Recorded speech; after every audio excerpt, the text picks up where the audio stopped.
Name is Jasmine Mirza and I am here as a biology tutor. Welcome back to my channel. In this channel I give the complete lecture of FSC biology syllabus. So please like and subscribe my channel. आज के topic की तरफ चलते हैं। आज का हमारा जो टॉपिक है वो है न्यूक्लिक एसिड। न्यूक्लिक एसिड जो है इसकी टू टाइप्स आज हमने पढ़नी है। हमने पहले न्यूक्लिक एसिड के स्ट्रक्चर्स को और इसकी एग्जाम्पल्स को पढ़ लिया है। आज हमने जो पढ़ना है वो है डीएनए और आरएनए। न्यूक्लिक एसिड की दो मेन टाइप्स होती हैं, ये है डीएनए और आरएनए। डीएनए और आरएनए के अगर हम देखें तो डीएनए और आरएनए में जो दो चीज़ें हैं उनमें डिफरेंस होता है। आरएनए की जो शुगर है वो है राइबोज। डीएनए की भी मेन शुगर राइबोज ही होती है, इसमें थोड़ा सा डिफर आ जाता है। राइबोज शुगर का फार्मूला है C5H10O5। ये राइबोज शुगर जब ये डीएनए के अंदर होती है डीऑक्सी राइबोज दोनों ही पेंटोज शुगर होती हैं। राइबोज शुगर आरएनए की और डीएनए की डीऑक्सीराइबोज। डीएनए की जो शुगर डीऑक्सीराइबोज है ये भी शुगर राइबोज ही है, जिसमें से ऑक्सीजन डीऑक्सी का मतलब है एक ऑक्सीजन कम होगी। इसका फार्मूला है C5H10O4, यानी कि डीऑक्सीजनेटेड होगी, एक ऑक्सीजन कम होगी। तो अब जो शुगर है वो है राइबोज शुगर। दोनों शुगर जो है वो पेंटोज शुगर होती हैं।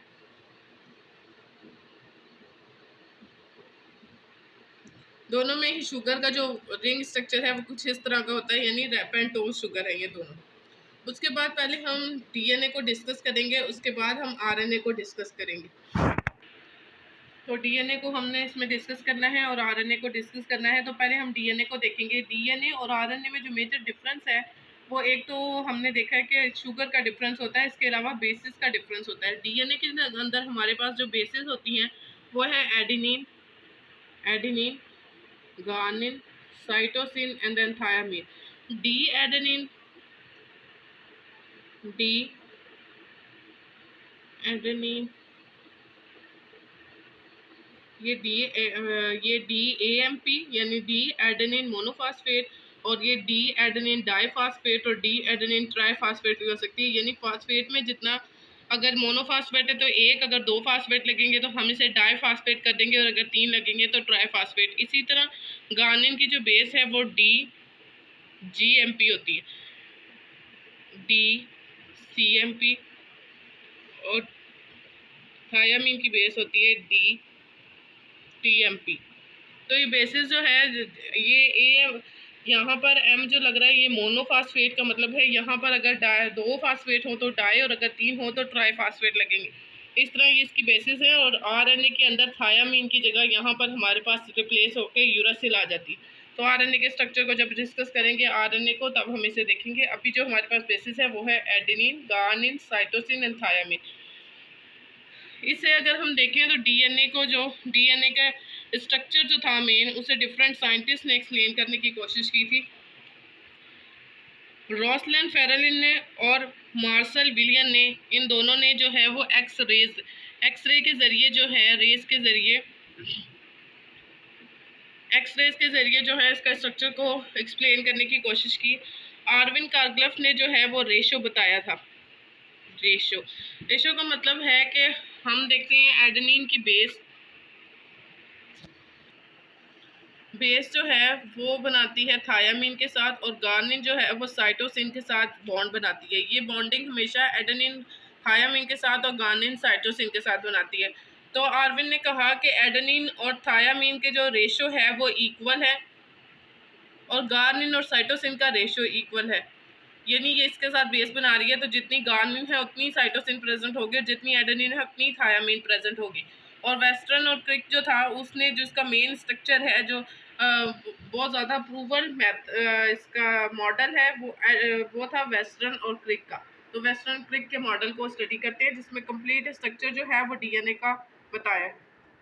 मॉडल को हम स्टडी करेंगे। वेस्टर्न क्रिक ने जो है डीएनए का कंप्लीट स्ट्रक्चर जो मॉडल था, यानी कि तकरीबन इनका जो मॉडल है उसी के लिहाज से हम देखते हैं डीएनए के स्ट्रक्चर को।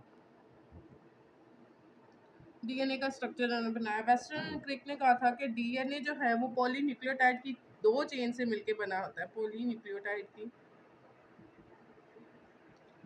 इसने कहा पॉलीन्यूक्लियोटाइड की दो चेन से मिलकर बना होता है। ये दोनों चेन से हेलिकल स्ट्रक्चर यानी डबल हेलिकल स्ट्रक्चर है डीएनए। पॉलीन्यूक्लियोटाइड की चेन यानी न्यूक्लियोटाइड, बहुत सारे न्यूक्लियोटाइड मिलके एक चेन बनाते हैं जिसे हम पॉलीन्यूक्लियोटाइड चेन कह रहे हैं। दो चेन्स मिलती हैं तो डीएनए का स्ट्रक्चर बनता है। डीएनए के स्ट्रक्चर को हम देखेंगे।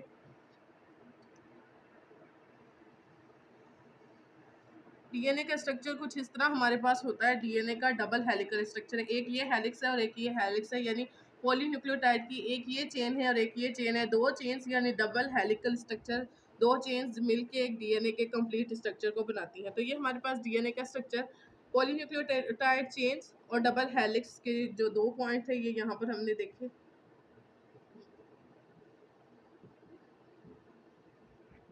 इनके दरमियान जो है वो हाइड्रोजन बॉन्डिंग के साथ ये दोनों एक दूसरे के साथ इस तरह जुड़े हुए होते हैं, हाइड्रोजन बॉन्डिंग के साथ। तो इनके अंदर होती है हाइड्रोजन बॉन्डिंग। हाइड्रोजन बॉन्डिंग जो है दो जो स्टैंड्स होते हैं वो एक दूसरे के साथ जुड़े हुए होते हैं। हाइड्रोजन बॉन्डिंग की वजह से इन दोनों में हाइड्रोजन बॉन्डिंग होती है। तो ये जो अब स्ट्रक्चर बना है, ये स्ट्रक्चर जो है वो लिटर लाइक स्ट्रक्चर,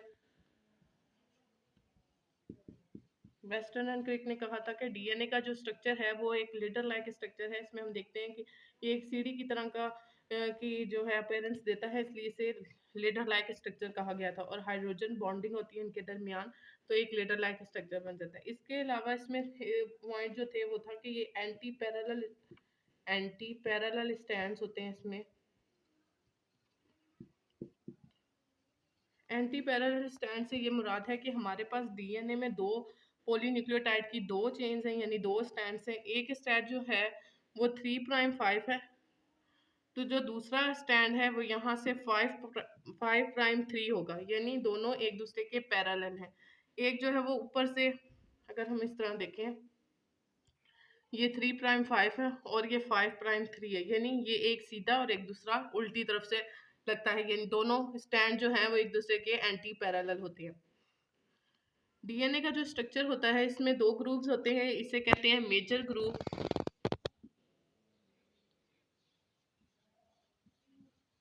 और एक यहाँ पर ये वाला जो जगह है, यानी ये वाला हिस्सा मेजर ग्रुप और ये वाला जो है वो माइनर ग्रुप होता है। माइनर ग्रुप, ये दो ग्रुप्स होते हैं, एक मेजर और एक माइनर। जो एक एक टर्न है उसमें 10 बेस पेयर्स के मॉलिक्यूल, 10 बेस पेयर मॉलिक्यूल जो है 10 बेस पेयर यानी कि 10 न्यूक्लियोटाइड के मॉलिक्यूल या बेसिस जो है वो उसमें एक एक ग्रुप के अंदर प्रेजेंट होती हैं, 10 बेस पेयर के मॉलिक्यूल। तो ये एक डीएनए का स्ट्रक्चर था जो वेस्टर्न एंड क्रिक ने मॉडल पेश किया था। उसके मुताबिक कि डीएनए जो है वो डबल हेलिकल स्ट्रक्चर है। इसके अलावा इनके दरमियान हाइड्रोजन बॉन्डिंग्स होती हैं। ये लीडर लाइक स्ट्रक्चर जो पेरेंट्स है इसकी वो लीडर लाइक स्ट्रक्चर की तरह होती है, और दोनों स्टैंड जो है वो एक दूसरे से एंटी पैरेलल स्टैंड्स होते हैं। तो ये डीएनए का स्ट्रक्चर जो वेस्टर्न एंड क्रिक ने जो है इन्होंने प्रपोज किया था, ये स्ट्रक्चर जो है वो ज़्यादा अप्रूवेबल है ना कि फिर इसमें अब हमने नेक्स्ट जो है स्टडी करना है वो है आरएनए। हमने डीएनए को स्टडी किया और उसके स्ट्रक्चर को। जो न्यूक्लिक एसिड है, डीएनए और आरएनए दो मोस्ट इंपॉर्टेंट टाइप्स हैं न्यूक्लिक एसिड की, तो अब हम आरएनए को स्टडी करेंगे। आरएनए जो है इसमें न्यूक्लिक एसिड की जो बेसिस है वो है एडेनिन, गार्निन, साइटोसिन एंड यूरासिल। यहाँ पर डीएनए के अंदर थायामीन की बेस होती है और आरएनए में ये यूरासिल से रिप्लेस हो जाती है। डीएनए में जो है वो डबल हेलिकल स्ट्रक्चर है और आरएनए जो है वो मोस्टली सिंगल हेलिकल स्ट्रक्चर होता है, यानी कि पॉलीपेप्टाइड, एक ही पॉलीपेप्टाइड की चेन होती है। आरएनए की तीन टाइप्स हैं, मेन तीन टाइप्स हैं, ये है मैसेंजर आरएनए, ट्रांसफॉर्म आरएनए और तीसरी है राइबोसोमल आरएनए।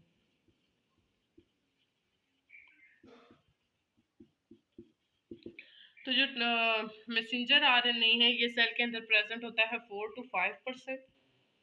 ट्रांसफर आरएनए जो है ये प्रेजेंट होता है 10 to 20%, 10 to 20%। और राइबोसोमल आरएनए जो है वो 80% प्रेजेंट होता है।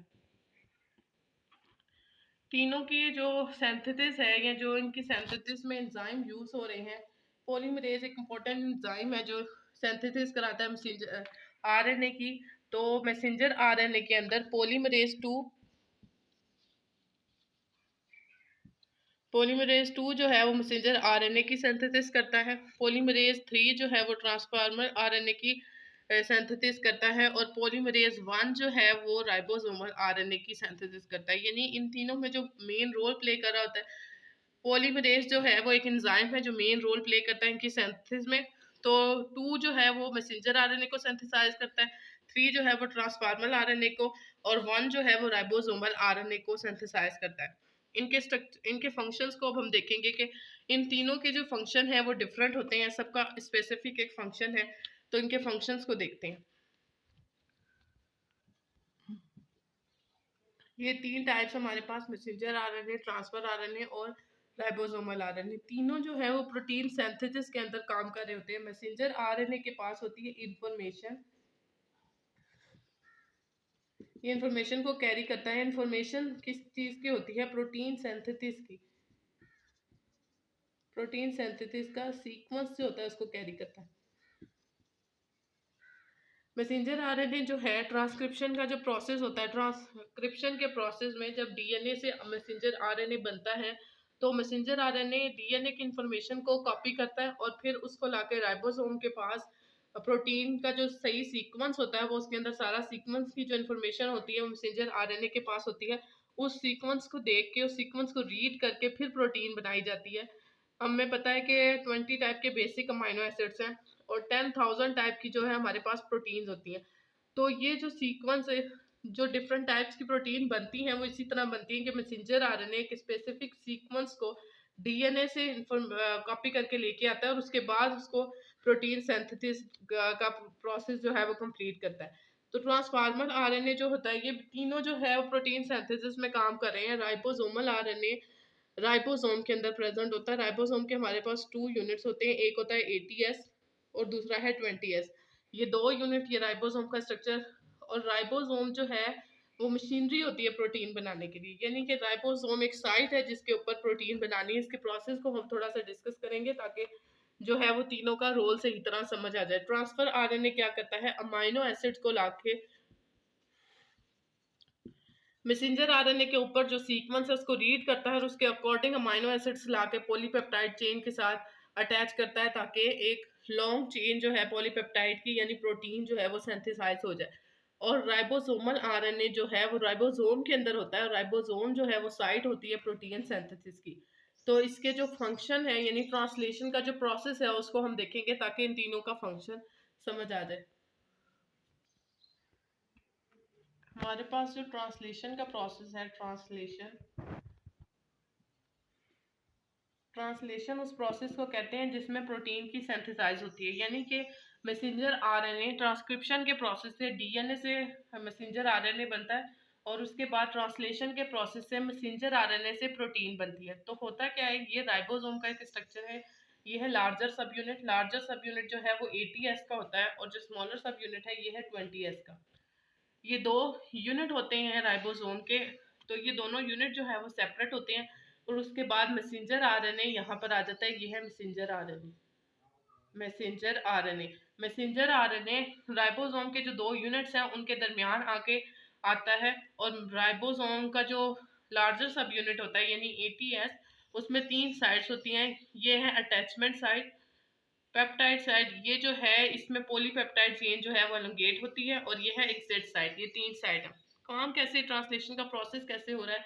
मैसेंजर आरएनए के पास यहाँ पर जो है वो कोडॉन्स होते हैं, यानी कि इसके पास इंफॉर्मेशन है कि कौन सा अमाइनो एसिड किस तरतीब से लगना है, उसके बाद प्रोटीन की सिंथेसिस होनी है। तो इस मैसेज को रीड किया जाता है पहले, उसके बाद ट्रांसफार्मर आरएनए जो है उसके ऊपर यहाँ पर एक अमाइनो एसिड लगा होता है। ये ट्रांसफर आरएनए। तो ये क्या होता है कि जब मैसेज रीड होता है तो उस मैसेज के जो इन्फॉर्मेशन होती है उसके अकॉर्डिंग ट्रांसफर आरएनए जो है वो यहाँ पर आकर ए साइड पे पहले अटैच करता है यहाँ पर, और जिसके साथ एक अमाइनो एसिड जो है वो यहाँ पर अटैच कर जाता है। जो इन्फॉर्मेशन के मुताबिक अमाइनो एसिड जो सबसे पहला चाहिए होता है वो यहाँ पर आकर अटैच करता है। उसके बाद ये अमाइनो एसिड जो है ये मूव करता है इस साइड को, यानी पेप्टाइड साइड पे मूव करता है ये वाला अमाइनो एसिड। और ये जो पहली साइड है यानी अटैचमेंट साइड जो है ये अब फ्री हो जाती है। नेक्स्ट जो है ट्रांसफर आरएनए आकर इस साइट पर अटैच होता है, जो इन्फॉर्मेशन होती है उसके अकॉर्डिंग यहाँ पर next amino acid, next transfer RNA जो है वो आकर अटैच होता है और उसके साथ भी एक अमाइनो एसिड होता है। उसके बाद इन दोनों अमाइनो एसिड्स में यहाँ पर बॉन्ड बन जाता है और एक बॉन्ड इनका यहाँ पर होता है। ये जो है वो आगे को चलते हैं यहाँ पर, और ये साइड फिर से खाली हो जाती है। तो अब जो है इनके दरमियान जो बॉन्ड होता है, यहाँ से एग्जिट साइड में यहाँ से बॉन्ड ब्रेक कर जाता है, यानी ट्रांसफर आरएनए जब आगे को मूव करता है तो यहाँ से बॉन्ड ब्रेक कर जाता है और इन दोनों के दरमियान अभी बॉन्ड है। इस तरह ये चलती जाती है और इस तरह ये जो है इस अमाइनो एसिड की यानी पॉलीपेप्टाइड, लॉन्ग पॉलीपेप्टाइड चेन जो है वो हमारे पास बनती जाती है। यहाँ से बॉन्ड ब्रेक करता जाता है और ये आगे को मूव करती जाती है और एक ये चेन पॉलीपेप्टाइड चेन जो है वो बन जाती है। ये जो है सिंपल प्रोसेस हमने देखा है प्रोटीन सिंथेसिस का। तो इसमें तीनों तरह के जो आरएनए है, यानी राइबोसोमल आरएनए जो राइबोसोम के अंदर प्रेजेंट है, मैसेंजर आरएनए जो मैसेज लेके आया है, और ट्रांसफर आरएनए, तीनों ही अपना रोल प्ले कर रही है। तो तीनों का आरएनए का जो रोल होता है वो प्रोटीन सिंथेसिस में होता है, इसलिए हमने इस प्रोसेस को जो है वो थोड़ा सा देखा है ताकि हमें इसका रोल समझ आ जाए। तो ये प्रोसेस जो ट्रांसफर आरएनए है वो बहुत ज़्यादा स्पेसिफिक होता है, यानी कि जो मैसेंजर आरएनए के अंदर जो इन्फॉर्मेशन है कि कौन सा जो है वो कोडॉन, यानी कौन सा अमाइनो एसिड आके लगना है, वो बहुत स्पेसिफिक होता है और वही अमाइनो एसिड आके लगता है। इसी तरह लॉन्ग चेन जो है वो कंप्लीट होती है और हमें पता है कि 10,000 प्रोटीन जो है वो इसी तरह बनती है कि ट्रांसफर आरएनए बहुत स्पेसिफिक होता है ताकि कोई एरर या कोई प्रोटीन के अंदर प्रोटीन जो है वो कोई चेंज ना हो जाए, क्योंकि अगर एक भी अमाइनो एसिड का सीक्वेंस चेंज होता है तो उससे वो पूरी प्रोटीन का स्ट्रक्चर ही चेंज हो जाता है।